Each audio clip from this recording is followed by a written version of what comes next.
클라우드 엔지니어, 그리고 또 한 가지 더 얘기하고 싶은 게 데브옵스 엔지니어. 이 두 가지가 확실한 어떻게 직업군으로 딱 정해진 것 같아요. 안녕하세요. 인터뷰를 통해 전문가의 관점을 쉬우면서도 구체적으로 끄집어내는 고성의 인터뷰입니다. 예전부터 서버, 데이터베이스, 네트워크 이런 IT 인프라를 세팅하는 분들을 시스템 엔지니어라고 했는데 요즘은 클라우드 엔지니어, 데브옵스 엔지니어 이런 말들도 자주 들리고 있습니다. 도대체 무엇이 다른 걸까요? 오늘 인터뷰에서는 알리바바 클라우드의 임동준 부장과 함께 이런 개념들이 차이점이 무엇인지를 알기 쉽게 알아보겠습니다. 자, 그럼 먼저 시스템 엔지니어와 클라우드 엔지니어의 차이는 무엇일까요?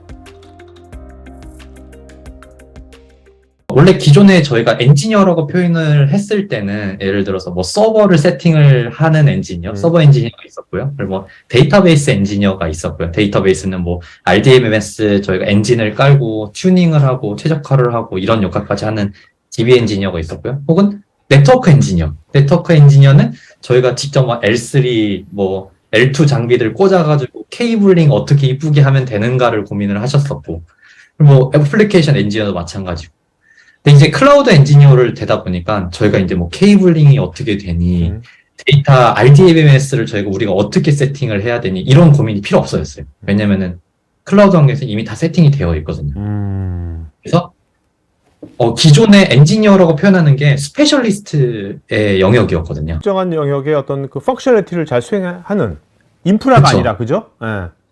네, 그쵸. 근데 클라우드 엔지니어가 되니까 이 모든 것을 조금씩 아는 제너럴리스트들이 이 각각의 펑션들을 어떻게 잘 조합하고 아키텍트를 어떻게 하면 잘 만들고 어떻게 잘 활용할 수 있으면 되는 것인가에 대한 롤을 가지고 있는 사람이 클라우드 아키텍트라는 롤이 된 것 같아요. 직업이. 앞에서 클라우드 엔지니어를 제너럴리스트라고 언급했는데 그러면 그것이 의미하는 것이 얕고 넓게 하는 것인지 아니면 깊고 넓게 하는 것인지 어떤 것일까요? 조금 더 어려워진 것 같아요. 클라우드 엔지니어가 그래서 시장이 비싸다고 하는 것 같은데, 비싸요? 왜냐면은 이게, 제너럴리스트로 표현했지만, 예를 들어서, 저희가 네트워크 구조, 예를 들어서 OSI 7레이어, 우리가 되게 오랫동안 배워왔던, 그거를 모르면 클라우드를 할 수가 없거든요. 예를 들어서, 뭐, RDMS 구조를 모르면 클라우드 엔지니어를 할 수가 없어요. 그러니까 모든 것을 다 조금씩이라도 어느 정도는 알아야지만 이 전체 아키텍팅이 가능하기 때문에 뭐 스페셜리스트적인 부분은 좀 줄어들었지만 조금 더 알아야 되는 건 훨씬 더 많아진. 조금씩 안다는 게 뭐 어떤 특정한 정보를 아는 것이 아니라 본질과 개념을 확실하게 파악해야 되는 게 중요한 것 같은데요? 맞습니다. 네? 그래서 더 어려운 거 아니야, 그게 어떻게 보면. 맞았죠. 그래서 그게 클라우드 엔지니어라는 롤이 된 것 같고요. 그래서 대부분의 클라우드 엔지니어들이 물론 새롭게 나오시는 주니어 클라우드 엔지니어 분도 있지만 좀 그분들은 이 클라우드를 세팅하는 좀 핸즈온에 가깝다면은 진짜 클라우드 엔지니어 좀 더 시니어에 가까운 또 많은 경험을 해보신 분들이 많이 하시는 것 같아요. 각 컴포넌트의 본질과 핵심을 다 꿰차고 있으니까 그것들을 조합하는 것도 그게 다 있기 때문에 조합을 네. 최적화시키는 것도 잘 할 수 있겠죠. 그게 지금 모든 회사들이 찾고 있는 사람인 것 같아요. 이미 디지털 트랜스포메이션은 핵심 과제로 이미 모든 회사들이 가지고 가고 있고요. 우리가 가지고 있는 레거시들을 어떻게 디지털라이제이션 하냐라는 꼭지인데 이게 사실 비즈니스 영역보다는 테크 영역이 훨씬 더 강하거든요. 왜냐면 우리가 가지고 있는 레거시를 어떻게 클라우드 환경에 잘 이쁘게 그리고 저렴하게 그리고 퍼포먼스가 좋고 안정적으로 설계를 할 수 있냐에 대한 이 능력이 기업에서는 정말 중요한 능력으로 잡히게 된 것 같아요. 클라우드 엔지니어는 개별 IT 인프라의 본질적 개념을 잘 이해하면서도 모든 것을 넓게 알아야 되는 것 같은데 그래서 클라우드 엔지니어가 몸값도 비싸고 여기저기서 찾는 것 아닐까요? 클라우드 엔지니어 하겠다는 후배를 어떻게 가르칠 거냐 이렇게 물었더니만 임종진 부장은 정의와 개념의 중요성을 굉장히 강조하였습니다. 만약에 제가 제 후배를 받는다, 뭐 신입인데 클라우드 엔지니어도 제가 키워야 된다라고 가정을 했을 때는 OS 그리고 컨테이너 쿠버네티스, 네트워크, 데이터베이스, 시큐리티에 대한 기본 베이직 서적을 먼저 사줄 것 같아요. 공부하라고. 그리고 그거에 대한 개념을 확실히 익히고 나서 클라우드를 만졌으면 좋겠어요. 안 그러면은 그냥 예를 들어서 뭐 이런 거죠. 그러니까 뭐 우리가 알고 있는 뭐 로드 밸런서라고 표현하면은 우리는 L4 스위치라고 좀 명확하게 알고 있잖아요. 근데 요즘 나오는 이제 신규 엔지니어들은 로드 밸런서 하면은 그냥 SLB, ALB, CLB라고만 표현을 해요. 근데 그게 무슨 역할을 하는지 정확히 로직을 몰라요. 아, 뭐 라운드 로빈가 뭐 리스트 커넥션 같은 이런 알고리즘의 차이를 알고 있는가라고 하면은 잘 몰라요. 왜냐면은 활용만을 좀 많이 공부를 하고 활용만을 해봤기 때문에 이 본질을 모르거든요. 그러면은 설계 자체가 좀 꼬이는 경우가 많이 있더라고요. 그래서 베이직을 좀 더 공부를 하는 것을 집중을 했으면 좋겠다. 이런 좀 주니어 클라우드 엔지니어 분들께는 그게 아마도 제가 후배를 받는다면 그렇게 먼저 시킬 것 같아요. 단순 테크니션이 되지 말라는 거네. 그죠? 아니, 근데 그 임부장님이 좋은 차가 사줬어. 6건 분야마다. 그거를 읽는다고 해서 그 친구가 그 천재도 아니고 그 개념을 어떻게 싹 알 수 있을까요? 그래도 개념을 알고서 본인이 세팅을 할 때 CLB와 ALB의 차이점에 대해서 적어도 OSI 7 레이어를 공부를 했으면은 L7과 L4구나 라는 것은 개념이 잡힐 것이잖아요. 그러니까 조금 더 베이직을 쌓은 다음에 우리가 활용 영역으로 가면은 그게 저는 좀 어떻게 보면은 본인이 배웠던 거를 실제 리얼한 환경에 쓸 수 있으니까 더 캐치가 잘 될 것이라고 생각을 하고요. 저는 제 생각에는. 요새 뭐 구글이나 유튜브 같은 데 검색을 하면 지금 말씀하신 그런 것들을 또 잘 또 알려주는 또 그런 컨텐츠가 요즘 꽤 많이 있지 않나요? 어떤가요? 저도 되게 그거 보고 사실 많이 배우고요. 예. 우리가 여전히 뭐 유튜브나 이런 학습에 대한 콘텐츠가 많이 나오는 여전히 책을 많이 사서 보는 이유는 있잖아요. 그렇죠. 그래서 어떤 저도 체계성을 또 가져야 되는 거니까. 내 생각, 그러니까 나의 관점을 가질 수 있는 것은 누군가 말해주는 것보다는 내가 읽으면서 나의 생각을 하는 것이 더 효율적이라고 저는 생각을 합니다. 나의 관점의 생각을 확실하게 앵커링을 하는 거네. 그 앵커링이 된 다음에 그 다음에 뭐 유튜브가 뭐가 이렇게 보면 그죠? 그러면은 응용이 되겠죠. 네네, 그렇죠. 제가 대학교 때 전기공을 전공했는데 그때 교수님들이 V과 IR 이런 공식이 아니라 저항, 캐패시티 이런 정의가 무엇이냐 이런 것을 여쭤보던 그런 장면이 갑자기 떠오릅니다. 그만큼 정의와 개념을 잘 이해하는 게 중요해서 그렇겠죠. 자, 그럼 이제 데브옵스 엔진에 대해서 한번 알아볼까요? 사실 DevOps라고 하는 이 단어는 굉장히 추상적인 단어입니다. DevOps가 디벨롭먼트와 오퍼레이션의 이 합쳐진 말이잖아요. 개발과 운영이잖아요. 어때요? 그렇죠. 근데 요즘에 또 여기서 기본적으로 깔고 가는 게 DevSecOps를 많이 이야기를 하고 있어요. 이 개발과 운영만 고려해서는 우리가 실제 운영을 돌릴 수 없다. 왜냐면은 시큐리티 반드시 고려가 돼야 되기 때문에. 그래서 DevSecOps라고 하는 이 통괄적인 영역을 커버를 할 수 있는 엔지니어인데, 좀 더 구체적으로 말씀드리자면은, 대부분의 개발자는 본인들의 애건이가 어떻게 하면 더 훌륭한 개발을 만들 수 있을까? 어떻게 하면 더 알고리즘을 효율적으로 짤 수 있을까? 어떻게 하면은 새로운 AI 라이브러리를 어떻게 하면 팬시하게 사용할 수 있을까에 대한 고민만 하세요. 오퍼레이션은 어떻게 하면 우리 인프라를 안정적으로 운영할 수 있고, 어떻게 하면 우리 인프라를 좀 더 확장을 할 때 스케일러블하게 정말 빨리 확장을 할 수 있고. 이피션트하게. 그렇죠. 이게 정말 꼭지가 달라요. 왜냐면은 조금 인프라적인 측면에서는 ROI를 많이 생각을 하고요. 인프라 비용적인 부분을. 근데 개발자분들은 우리의 기능이 이만큼인데 조금만 개발될 수 있으면은 수억에 들어가도 신경을 안 쓰는 분들이 많이 있어요. 네. 개발 쪽에. 근데 여기서 어쨌든 이게 앵커링이 되어야 되는 부분이 있거든요. 여기 또 시큐리티까지도 물론 개발 쪽, 운영 쪽에서도 고려가 되어야 되고요.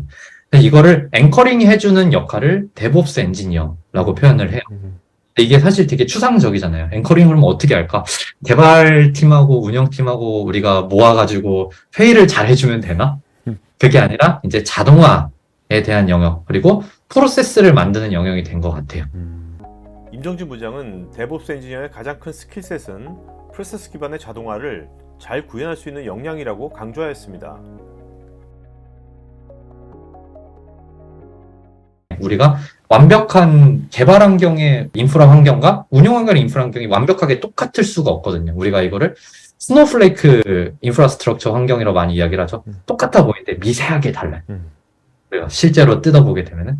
그래서 우리는 개발도 배포를 하는 순간에 자동으로 인프라라고 표현하는 것은 클라우드 환경, 안에 있는 네트워크 세팅과 데이터베이스 세팅과 위에 있는 인프라스트럭처 컨테이너 연계까지 세팅까지도 자동으로 배포를 해서 전체를 말아서 이미지화를 시키고 이걸 가지고 운영 환경을 배포를 했을 때도 원래 미리 떠 있는 환경이 아니라 우리가 디플로이먼트를 딱 푸시를 했을 때 클라우드 환경이 자동으로 세팅을 할 수 있는 영역, 이거를 전체를 관리를 할 수 있는 엔지니어가 데브옵스 엔지니어라고 생각을 해요.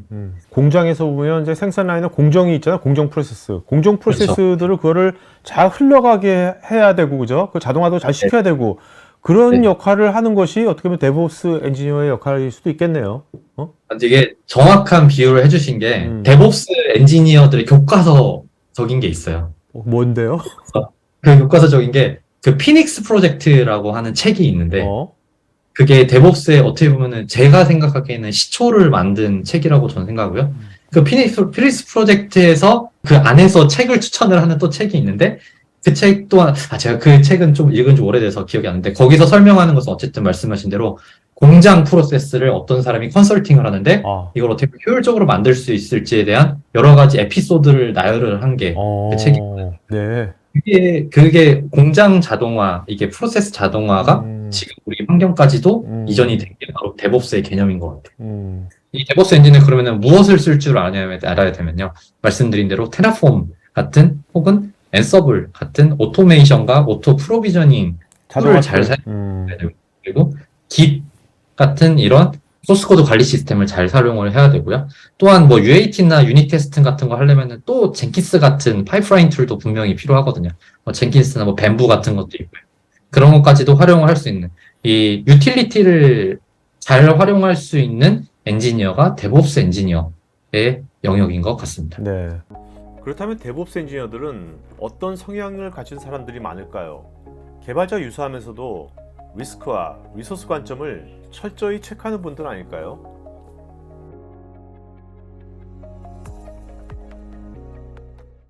일단 데브옵스 엔지니어를 하려면은 첫 번째로는 호기심이 진짜 많아야 돼요. 새로운 툴들에 대해서 배우려는 의지가 없으면은 데브옵스 엔지니어를 할 수가 없어요.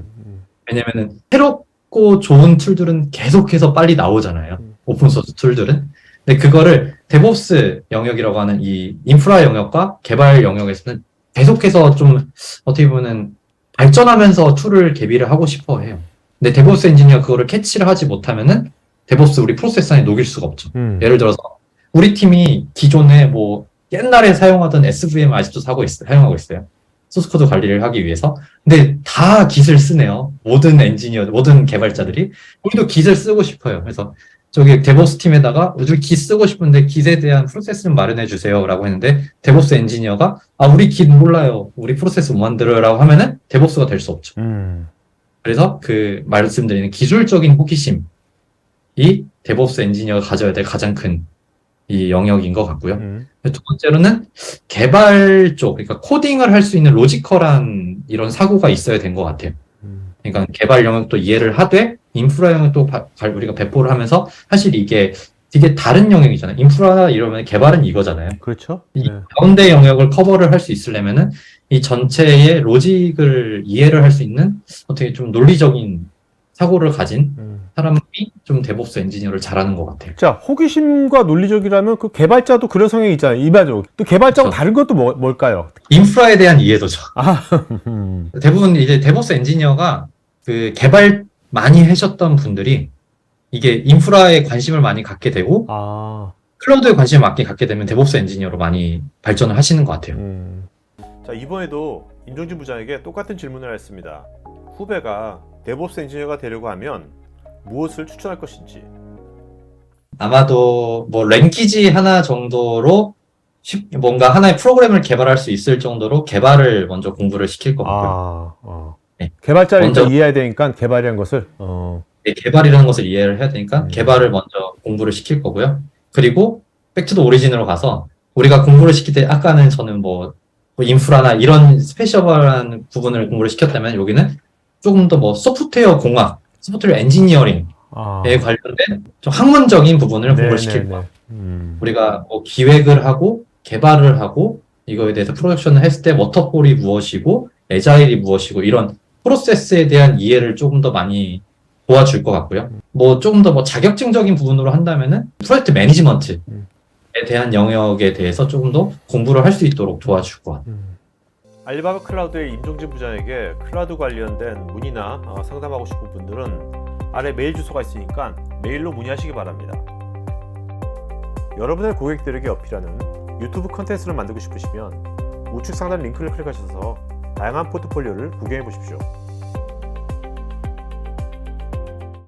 여기 왼쪽에 관련 영상이 있으니 클릭해 보세요. 제가 진행하는 테크 전문 방송 토크IT에서 하는 토크형 웨비나에 한번 참여해 보시면 어떨까요? 구글에서 한글로 토크IT 치시거나 우측 상단 링크를 클릭하시면 됩니다. 여러분의 좋아요와 구독은 지속적인 컨텐츠 제작에 큰 힘이 됩니다.